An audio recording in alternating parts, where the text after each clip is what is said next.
আজকে বানাবো ভাজা, তার জন্য আছে তেল ঝাল। এই যে দেখুন লবণ হলুদটা মাখিয়ে নিয়েছি। এবার কড়ার মধ্যে তেল দিয়ে দিয়েছি। এবার মাছগুলোকে ভেজে নেবো লাল লাল করে।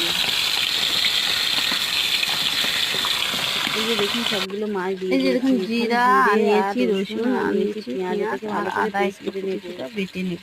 আর এই যে দেখুন এদিকে দেখুন মাছটা ভাজা হয়ে গেছে, এটাকে আমি তুলে নিচ্ছি। ভালো করে লাল লাল করে ব্রাউন কালার করে ভেজে নিয়েছি। আমি দেখুন ফোড়নে দিয়ে দিয়েছি একটা শুকনো লঙ্কা আর পেঁয়াজ কুচানো।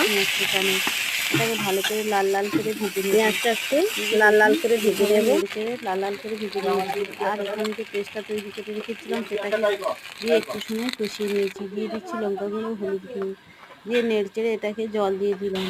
এই যে দেখুন জলটা ফুটতে শুরু করতে মাছটা দিয়ে দিয়েছি। এই যে দেখুন এবার দিয়ে দেবো ধনে গুঁড়ো, এবার দিয়ে দিচ্ছি ধনে দিয়ে দেবো গুঁড়ো আর জিরে দিয়ে গুঁড়ো। দেবো গরম মশলার গুঁড়ো। এবার এটাকে নামিয়ে নেবো। এই যে দেখুন কতটা লোভনীয়